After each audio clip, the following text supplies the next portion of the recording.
Entre o 15º e o 17º século depois de Cristo, Índia era o local de uma síntese rara das duas culturas.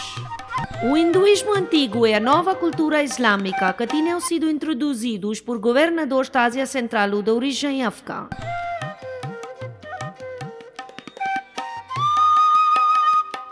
Esta interação criativa particularmente é refletida nas maravilhas da arquitetura indiana construídas naquela época.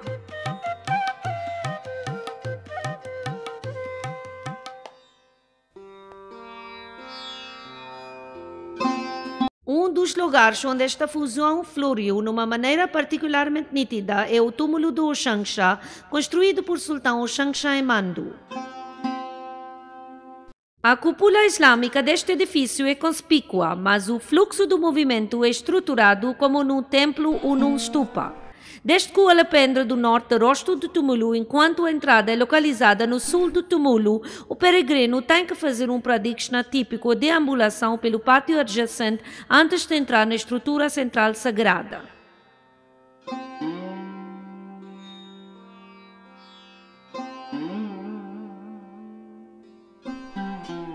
Como se sublinha esta fusão, a composição de entrada combina o arco islâmico pontiagudo com o antigo motivo auspicioso de lótus da Índia. Mas está no complexo do Palácio Real que nós achamos o edifício mais marcante e inovador em Mandu, que foi construído por Sultan Ghiyasuddin Khilji, o Jahaz Mahal. O Jahaz Mahal contém 3 corredores grandes construídos no sistema do novo arco e da cúpula.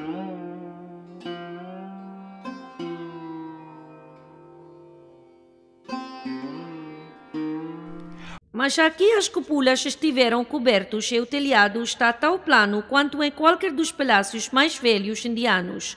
A razão, no clima indiano quente, terraços de telhado tradicionalmente foi um lugar favorecido para divertimento e repouso, especialmente nos dias de inverno e nas noites frias de verão.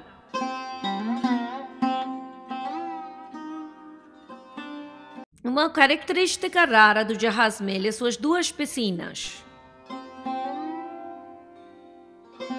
Ambas as piscinas tiraram água do tanque que está no fim do sul do edifício. A água foi levantada ao telhado por numa roldana e sistema de balde que não existe mais. Então a água é canalizada por um canal situado ao longo dos 205 pés da fachada da frente do telhado até que chegar à piscina situada à extremidade oposta do telhado.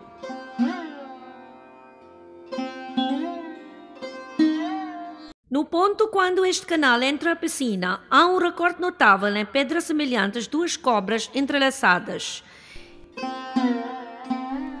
Este motivo realmente estimula o fluxo natural e o ritmo da água quando entra na piscina.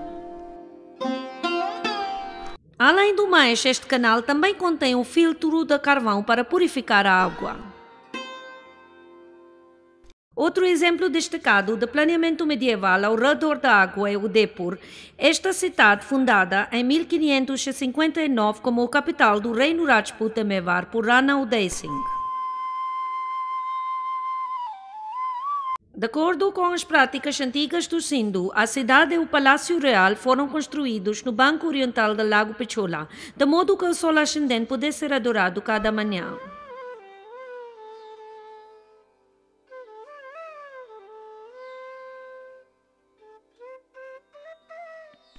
O Palácio Real de Udaipur é alinhado com cais assim como o Jahaz Mahal de Mandu. Mas não como em Mandu, não espelhado ao redor de um lago. Senta-se numa colina supervisionando o Lago Pichola de um lado e a Cidade Velha do outro.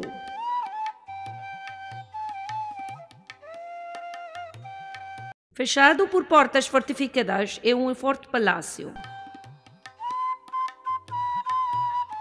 O planeamento especial do palácio foi organizado ao redor de uma série de pátios, uma solução geral do desenho indiano ideal para o clima da região seco-quente. O tribunal exterior foi usado para paradas, festivais religiosos ou darbares de coroação, às cerimônias que a maioria das pessoas de Udaipur assistiram.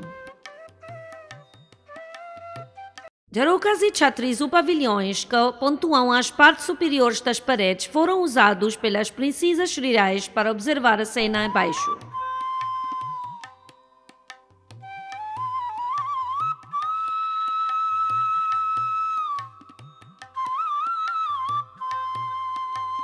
Os pátios dentro do palácio foram usados para darbars reais privados. Eles também serviram como cenários para música ou desempenhos de dança.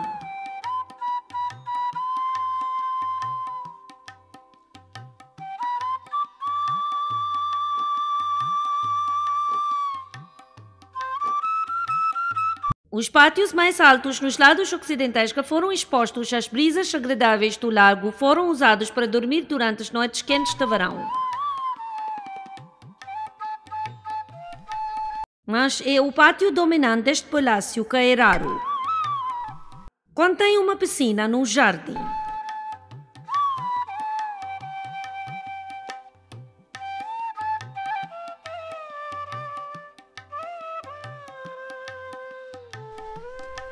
A presença inesperada dos árvores e vegetação abundante no andar mais alto do palácio revela a característica mais inovadora desta arquitetura do palácio. Este palácio não foi construído no topo de uma colina como de maneira convencional é feito. Foi construído ao redor dele, suas paredes encerrando-o até o seu pico.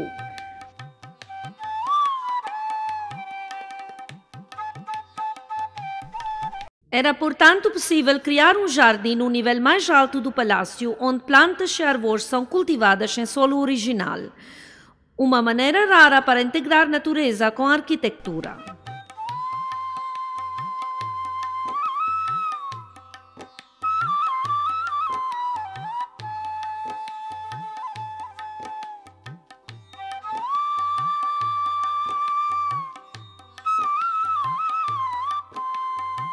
Os arcos em mármore polido constituindo o corredor delicado da audiência e as colunatas dos claustros cercando o jardim revelam uma influência clara de Mogol, embora eles tenham uma forma estranhamente Mewari. Esta fusão demonstra que a síntese das formas e técnicas de construção visível na arquitetura de Mandu, o reino governado por uma dinastia muçulmana, era também presente no reino hindu, embora expressando de uma maneira diferente.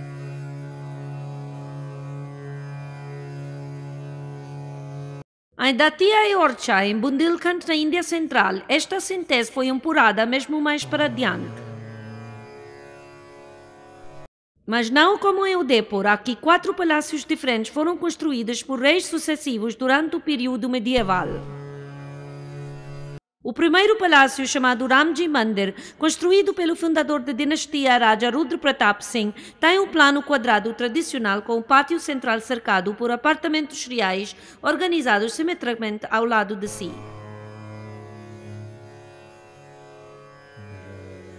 No seu telhado estavam 8 gabinetes com cúpulas simetricamente colocadas, só 4 de qual agora sobrevivem. O segundo palácio, chamado Raj Mahal, foi começado por Madhukar Shah. Mas em 1592, o imperador Mughal Akbar invadiu o reino, como ele tinha recusado aceitar a suzerania do imperador.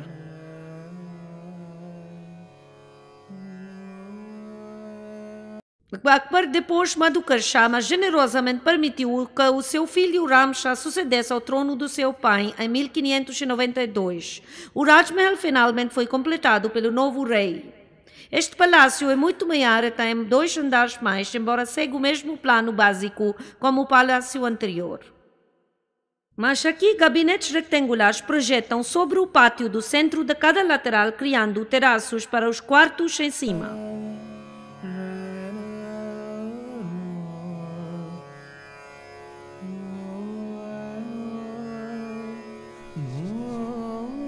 Além do mais, os arquitetos substituíram as cúpulas do palácio prévio por pavilhões pequenos chamados chatris. Durante esta vez, o irmão do Ram Shah Vir Singh Deo conspirava a aliviá-lo do trono. Em 1602, ele organizou o assassinato do amigo do Akbar e biógrafo Abul Fazl para o filho invejoso Salim do Akbar. Fazal era um dos intelectuais principais do seu tempo e muito temido. O imperador furioso invadiu Orcha mais uma vez, mas Virsing Deu escapou. Quando 3 anos mais tarde, em 1605, Akbar morreu e Salim foi coroado imperador Jahangir. Virsing Deu foi dado o trono de Orcha e o seu irmão Ramshah deposeu. O poeta maior de Orcha, Keshav Das, que desaprovou da política imoral do Virsing Deu, foi expulsado praticamente de Orcha por negligência persistente. Jahangir Mahal, o terceiro palácio do Orcha, foi nomeado segundo o novo imperador que tinha sido convidado aqui. O plano deste palácio de 3 andares é outra variação baseada na ideia dos quartos colocados simetricamente ao redor de um pátio central. Um pátio quadrado e gabinetes com cúpulas no último andar apareceram de novo como no primeiro palácio. Os lugares no primeiro chão estão agora maiores, mas os terraços estão menores do que no segundo palácio. Além disso, ao contrário dos palácios anteriores, os terraços no primeiro andar são rodeados dentro de paredes altas. É provável esse contacto com o Tribunal Mughal introduziu uma sensibilidade maior para a separação dos sexos dentro do palácio. Terraços abertos no telhado eram, no entanto, construídos no segundo andar. Os 2 níveis superiores agora têm uma rede de terraços que são colocados entre os gabinetes do centro e do canto. Pela primeira vez em Orcha, Chatriz é usado eficazmente como centro focal de terraços. Eles reforçaram a ordem espacial tradicional e ingeniosamente entrelaçam os 2 níveis superiores.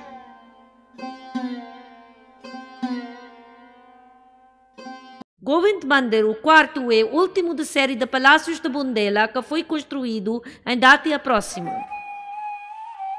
Mais uma vez nós achamos o plano quadrado que é simétrico em todos os 4 lados, mas desta vez há uma estrutura no centro do pátio.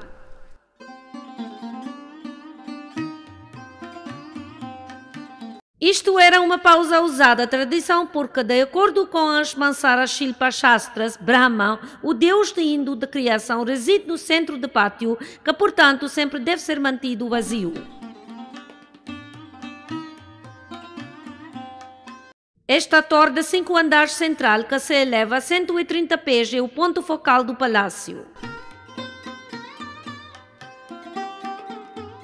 Os 2 andares dominantes consistiram dos apartamentos privados do rei. Os 3 níveis mais baixos da torre são ligados à estrutura adjacente por pontes nos todos os 4 lados. Isto resulta na criação de 4 pátios íntimos menores ao resto do chão.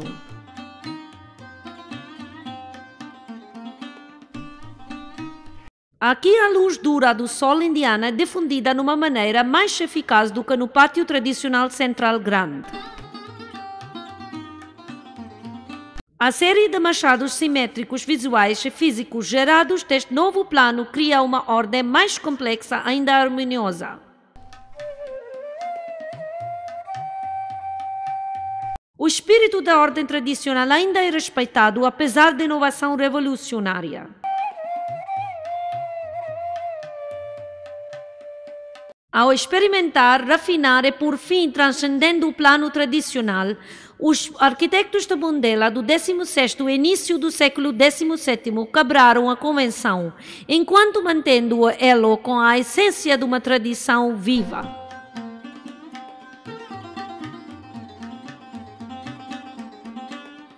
Sua atitude de mente aberta também é atestada no desenho arrojado e inovador do Templo Chaturbhuja.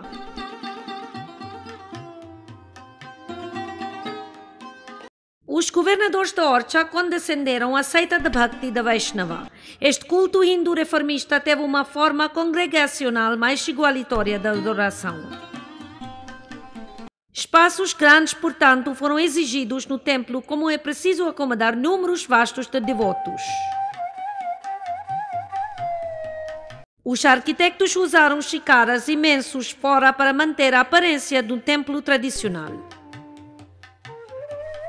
Mas dentro eles decidiram corajosamente usar a cúpula e o sistema estrutural da arqueia, geralmente usada na arquitetura de mesquita.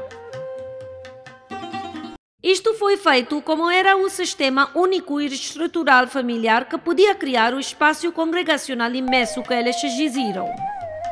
Assim, a necessidade de espaço levou a uma ruptura do interior do templo tradicionalmente estreito e escuro. Isto demonstra a mente aberta e a atitude prática predominante durante o período marcado pela ascensão de um dos maiores imperadores mughal, Akbar. O muçulmano Akbar seguiu uma política de Estado garantindo o tratamento igual a todas as religiões. Ele formou as alianças fortes com alguns reis hindus Rajput que foram dados autonomia relativa nos próprios reinos como condição que eles aceitassem a suzerania do Akbar. Fatehpur Sikri, o novo capital que ele criou em 1571, é a sua visão em pedra. Uma criação que é ligada aos sufis, místicos islâmicos de pensamento livre, notada para sua austeridade e religiosidade que rejeitaram o poder oficial. A história atrás da criação do Fatehpur Sikri, como popularizado pelos cronistas oficiais do Akbar, é que Akbar, desesperado para um filho, foi um dia a Sheikh Salim Chishti, um sufi devoto vivendo numa cabana em Sikri. O Sheikh fez profecia que Akbar seria abençoada com nem um, mas com 3 filhos. Logo, a rainha Rajput Jodhabai do Akbar deu à luz o primeiro filho. Este filho, que mais tarde tornou-se imperador Jahangir, foi nomeado Salim em homenagem ao Sheikh. Estava em reconhecimento da profecia do Sheikh que Akbar decidiu construir novo capital na aldeia de Sikri.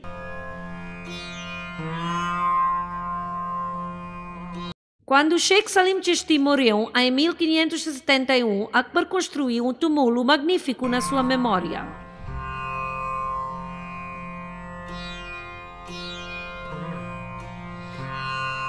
Um túmulo que é até hoje um local de peregrinação.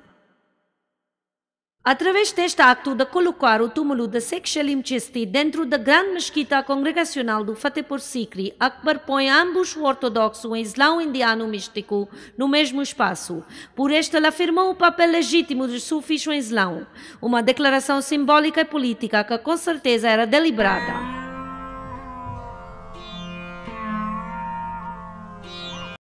A maneira na qual o telhado do corredor principal da oração do Jama Masjid foi coberto é outro sinal político. Embora a cúpula principal é uma cúpula convencional central de arco, os corredores em ambos seus lados têm um teto plano, apoiado por um sistema elegante de construção de pilar e de raio, geralmente usado em templos.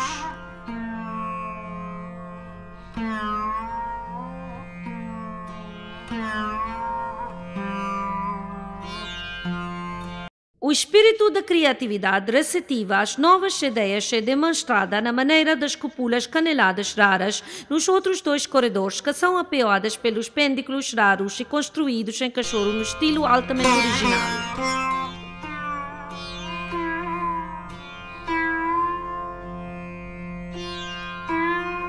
Além do mais, as cúpulas são todas coroadas por um Mahapadma e florão de Kailash. Este elemento supremo tradicional, frequentemente usado na arquitetura de templo, é realmente um dispositivo muito prático de impermeabilização.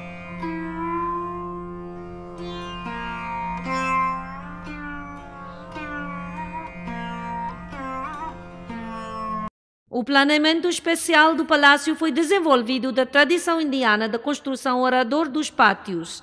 O pátio mais íntimo é dentro do harem, popularmente conhecido como Palácio de Jodhabai. É dito que Jodhabai, a esposa hindu Rajput do Akbar e mãe de Jahangir, adorou o tulsi, a manjericão sagrada, crescendo neste pote no meio do pátio. O pátio externo é o Divaneam, onde o imperador Akbar organiza o tribunal para os seus assuntos comuns. A parte do público e os pátios mais privados há uma série inteira de espaços multifuncionais divididos nas duas zonas principais separadas por uma parede.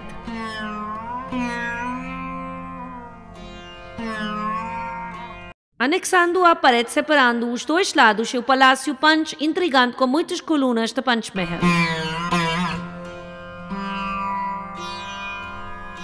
Esta estrutura de 5 andares, o mais alto em Fatehpur Sikri, foi aproximado do lado ao lado do harem. Talvez era simplesmente a meditação do Akbar e o lugar de lazer, o mesmo ponto de vista de onde as senhoras reais observavam as atividades do Tribunal de Pachisi.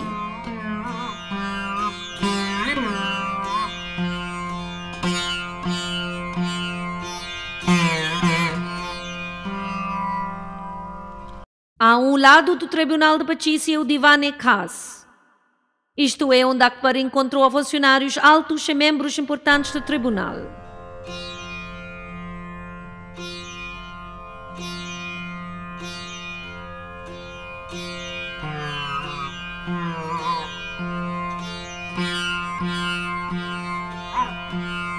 Há alguns acadêmicos que acreditam que este pilar simboliza um conceito indiano antigo, de acordo com o qual um Iksu, o Ekstamba, apoia a ordem cósmica.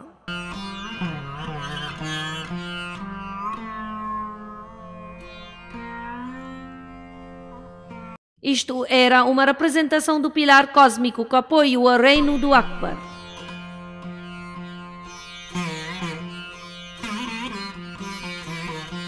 Mas o aspecto mais extraordinário sobre Fatehpur Sikri é o sentido estimulante de liberdade que a gente sente andando ao redor do complexo do palácio. Este sentimento pode ser explicado por sua composição muito original. A composição formal convencional geralmente baseada no alinhamento dos edifícios no eixo central ligado às simetrias bilaterais rígidas, como no Palácio Presidencial o Complexo de Secretariado em Nova Delhi. Um sistema mais subtil e delicado de equilibrar machados seguida em Fatehpur Sikri. Do lugar, a composição parece frequentemente ser centrada ao redor de um único eixo. Mas como nós mexemos, nós descobrimos uma série de outros eixos.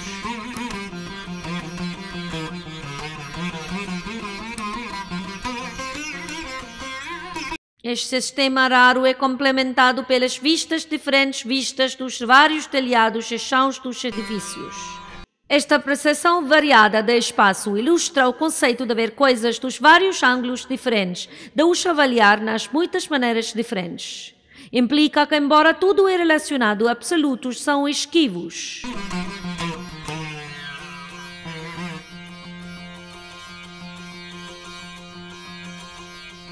A harmonia achada em Fatehpur Sikri, apesar da variedade desnorteante de formas, em grande parte pode ser atribuída ao uso quase exclusivo de grés, um material localmente fornecido para edifícios. Isto não apenas resulta numa unidade de cor e material, mas também de escala, porque naquela época só podia construir a uma certa altura com esta pedra.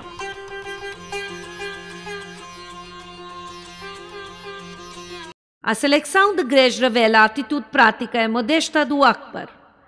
Aqui estava um homem que estava no auge do seu poder, um monarca absoluto, determinando um império vasto conquistado pela espada. Ele podia ter feito edifícios monumentais em mármore coberto com ouro e pedras preciosas como símbolos triunfantes do seu poder e riqueza. Em vez disso, ele escolheu criar uma obra-prima subtil em grés.